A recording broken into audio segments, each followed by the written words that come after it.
Póngame atención con esta palabra, yo sé que usted va a ser impactado. Es una palabra pastoral. Hoy como pastores, mi esposa Ana María y yo tenemos que hablarle de estos temas acerca de la oración. Acerca de la oración. Hechos capítulo 2, versículo 1. Hechos capítulo 2, versículo 1 dice: cuando llegó el día de Pentecostés estaban todos unánimes, juntos, y de repente vino del cielo un estruendo, y como de un viento recio que soplaba, el cual llenó toda la casa donde estaban reunidos. Y vamos a aprender hoy a comprometernos con Dios, a orar, a beber en el Espíritu, a tener revelación de Dios. A muchos se les ha secado el agua y nosotros necesitamos volver a encontrar el agua de Dios. Aquí vemos que estas personas estaban unidos, dice, tenían sed y estaban en oración. Estaban unidos con sed y en oración, y entonces dice que vino un de repente. De repente vino del cielo un estruendo. De repente tus hijos van a ser transformados. De repente tu casa va a ser restaurada. ¿Cuántos creen que Dios puede hacer un milagro de repente en tu vida? ¿De verdad? ¿Cuántos realmente lo creen? Hagámoslo diferente. ¿Cuántos necesitan que Dios haga un de repente en su vida? Yo necesito uno, amén, usted, o dos, o tres, o cuatro, o cinco. ¿Cuántos necesitan un de repente de Dios? Amén. De repente cambió ese marido. De repente se cancelaron las deudas. De repente un milagro de Dios. Realmente, ¿cuántos de ustedes han orado para Dios, para que haya un de repente? Y realmente a veces, gracias don Juan, salieron de allí estos que estaban reunidos llenos del poder, entraron tal vez miedosos y salieron atrevidos. Y tenemos hoy que aprender a beber del Espíritu de Dios. Tenemos que aprender a tener una relación personal con Dios.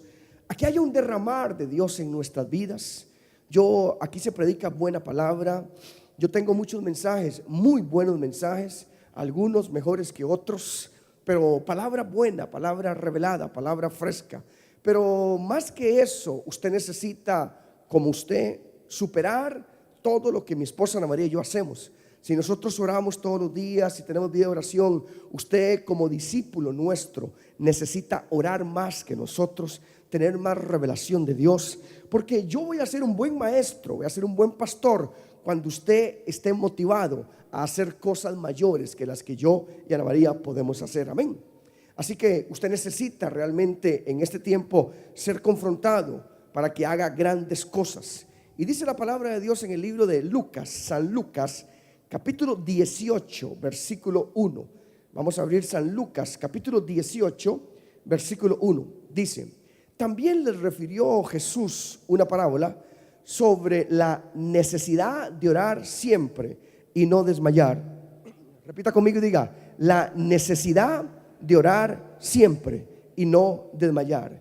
De orar algunas veces, no. De orar ¿cómo? Siempre. Repite y diga: siempre, siempre. Tenemos que aprender a orar siempre, todos los días, sobre la necesidad de orar siempre. Siempre. Es una necesidad y es siempre. Y no tienes que desmayar. Entonces, la vida de oración de Jesús es la fuente principal de todas las cosas que pasaban en su ministerio. Los ciegos veían, los sordos escuchaban, los cojos se levantaban, todos caminaban, los paralíticos, porque el ministerio de Jesús estaba basado en la vida de oración. Todas las cosas grandes que pasaban en el ministerio de Jesús, la fuente sobrenatural de Jesús era producida ni más ni menos que por la oración. Los milagros, las sanidades, todo lo que pasaba en la vida de Jesús, los discípulos lo entendieron. Personas del vulgo como Pedro, que era un pescador de ovejas, él empezó, usted lo ve en Pentecostés predicando y miles se entregan al Señor y todos. ¿Sabe por qué? Porque Jesucristo transfirió esa vida de oración, y él sabía que las sanidades que hacía, que los milagros que hacía, que la autoridad que tenía para reprender demonios, para hollar serpientes y escorpiones, era porque él tenía una vida de oración. liberación. Y yo no sé lo que ha pasado en tu vida, pero yo sé que el mismo Dios que te sanó ayer, te sanará hoy y te sanará, te libertará mañana. ¿Cuántos dicen amén, pastor? Denle un aplauso al Señor. Usted que necesita liberación en este día, que Dios va a hacer un milagro. Los milagros, las sanidades. Entonces, la vida de oración de Jesús hizo varias cosas. Número 1, abrió los cielos. La vida de oración de Jesús abrió los cielos. Número 2, la vida de oración de Jesús hacía que el poder de Dios estuviera presente para sanar, para restaurar, para liberar. ¿Sabe qué? ¿Cuántos hombres hay aquí que tienen una vida de oración? ¿Cuántas mujeres hay aquí que tienen una vida de oración? ¿Sabe qué? A partir de ahora vas a ver milagros en tu casa. Esos hijos van a ser liberados, van a ser restaurados. Amén. La vida de oración de Jesús hacía que Él tuviera un ministerio de liberación y sanidad interior. Aquí en la iglesia tenemos un ministerio de liberación, sanidad interior. Si usted necesita liberación en alguna área, no importa, vaya al lobby, la entrada ahí, y usted dice, apúnteme, anóteme, yo necesito sanidad interior, yo necesito liberación, porque el ministerio de Jesús estaba realmente de liberación y sanidad interior, estaba sustentado en la oración. Y algo muy importante, esa vida de oración de Jesucristo transfería poder y autoridad a otros, a sus discípulos, por su vida de oración. Cuando esos hijos ven a papi orando en la casa, cuando esos hijos ven a su papá orando en ese sillón de la casa y saben, ay, mi papá está orando, no lo voy a molestar, entonces ellos van a ser transferidos esa unción, ese poder, esa autoridad. Pero si usted quiere tener hijos rebeldes que mañana anden con una pistola en la mano y que anden con drogas y demás, que nunca vean a papá buscando de Dios, que nunca vean a papá orando, intercediendo, metido con Dios. Si usted quiere ver hijos que realmente estén descarriados, entonces que nunca lo vean. Pero si usted quiere realmente transferir a sus discípulos, primero a los de su casa, después a los que están fuera de su casa, en la Samaria y hasta más allá, usted necesita tener una vida de oración. Y número 5 que hizo Jesucristo su vida de oración es que despertó en los discípulos ese deseo de la oración. Él despertó en los discípulos ese deseo de orar. Y vamos a ver algunos puntos rápidamente que es importante que usted tenga acerca de la oración. Lucas capítulo 18, versículo 1, que es el texto que tenemos, dice: les refirió una parábola sobre la necesidad de orar siempre y no desmayar. Repita conmigo y diga: la necesidad de orar. La necesidad de orar siempre. Repite y diga: siempre. No es cuando usted lo sienta, no es cuando usted lo quiera. Pastoralmente hoy tenemos que darle esta palabra pastoral como pastores para que usted se meta realmente en su vida. Usted tiene que orar siempre. Siempre tiene que orar. Necesidad viene de la misma palabra que significa prioridad en griego. Necesidad es igual a una prioridad. Y una prioridad es lo más importante. Una prioridad es lo esencial. Vea lo que dice ahí San Lucas capítulo 10. Vamos un poco más atrás. San Lucas capítulo 10, el versículo 39. Jesucristo está llegando a la casa de estas hermanas, Marta y María. Está llegando a visitar esta casa donde Marta y María. Y Marta se pone toda afanada a tratar de servirle a Jesucristo, a tratar de hacerle el gallito de frijoles y las tortillas y el quesito frito y a poner aquí y a limpiar la telaraña y todo. Pero María se pone nada más a escuchar a Jesús, se pone en una actitud de adoración, una actitud de oración. Lucas capítulo 10, versículo 39. Esta tenía una hermana, Lázaro, ¿verdad?, que se llamaba Marta, la cual sentándose a los pies de Jesús oía su palabra. Verso 40. Pero Marta se preocupaba con muchos quehaceres y acercándose dijo: Señor, ¿no te da cuidado que mi hermana me deje servir sola? Dile pues que me ayude. Respondiendo Jesús le dijo: Marta, Marta, afanada y turbada estás con muchas cosas, pero solo una cosa es necesaria, y María ha escogido la buena parte, la cual no le será quitada. Vea qué interesante lo que dice aquí en el versículo 39.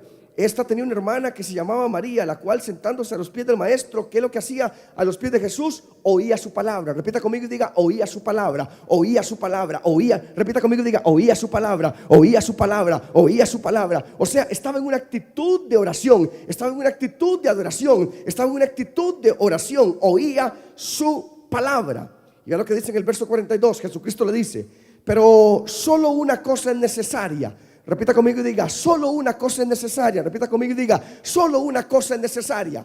Entonces, en Lucas 18:1 dice, le refirió una parábola sobre la necesidad de orar siempre. La necesidad de orar. La necesidad de orar. Y cuando María estaba a los pies del maestro, estaba ahí, estaba así, nada más escuchando la palabra, en una actitud de oración. Entonces Jesucristo le dice, Marta, usted está toda turbada, toda afanada, pero solo una cosa. Repita conmigo y diga, una cosa. Repita conmigo y diga, una cosa. No es el socio que te va a dar el dinero, no es tío Jorge que te va a dejar la herencia, no, es solo una cosa la que es necesaria para que en nuestra vida haya victoria y haya un rompimiento y haya un quebrantamiento, y es una vida de oración delante de Dios. ¿Cuántos dicen amén, pastor? Denle un aplauso al Señor de gloria, déselo fuerte, diga gracias, Señor. Una cosa es necesaria, una cosa es necesaria. Una sola cosa es necesaria: oír la palabra. La oración es una necesidad, es una prioridad. Usted tiene necesidad de comer, de beber, de dormir. ¿Cuántos de ustedes comen? Levanten la mano los que comen. ¿Cuántos comen? ¿Cuántos duermen? ¿Cuántos duermen por la noche? Por la tarde y por la mañana y por toda hora. Pero hay gente que duerme a toda hora. Pero ¿sabe qué? Si usted no duerme durante 3 días, se muere.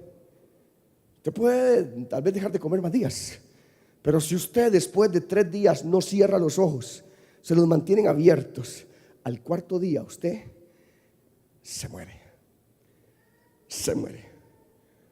Porque nuestro cuerpo físico tiene necesidad de dormir.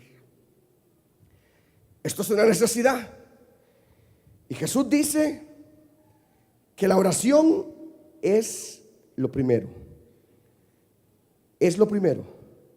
Solo una cosa es necesaria. Se convierte en una necesidad. Y cuando una necesidad no es suplida, la persona se va muriendo poco a poco. Poco a poco. Y poco a poco. Cuando hay deficiencia de una vitamina, poco a poco se va secando. Poco a poco. Lo mismo ocurre en el espíritu. Y muchos de ustedes, como pastor, hoy estoy delante de Dios diciéndole, se han secado poco a poco, porque su vida de oración se ha quedado de lado. Pasan 2 días y no oras, pasan 3 días y no oras, pasan 4 días y no oras, pasan 5 días y no oras. Y aquí tenemos un ministerio de intercesión y oración. ¿Cuántos son intercesores? Levanten la mano. ¿Ve? Unos cuantos. ¿Por qué? ¿Por qué no levantamos las manos todos? Porque todos somos intercesores, amén. ¿Qué es un intercesor? Una persona que ora por alguien. ¿O es que usted nunca ha orado por un hijo? ¿Usted nunca ha intercedido por su esposo? ¿Usted nunca ha intercedido por su esposa? ¿Cuántos son intercesores? Levante la mano. Todos somos intercesores. Aquí puedes venir a orar en la madrugada, a las 5 de la mañana, a las 9 de la noche, no importa. Y si no puedes venir nunca, no importa. Pero tienes que orar en tu casa, en tu oficina, en tu trabajo. Se convierte en una necesidad. Si no, muchos han ido muriendo poco a poco y el diablo les está dando duro. Sus finanzas, su hogar, el diablo les está dando duro. Cuando una persona no suple esa necesidad de orar,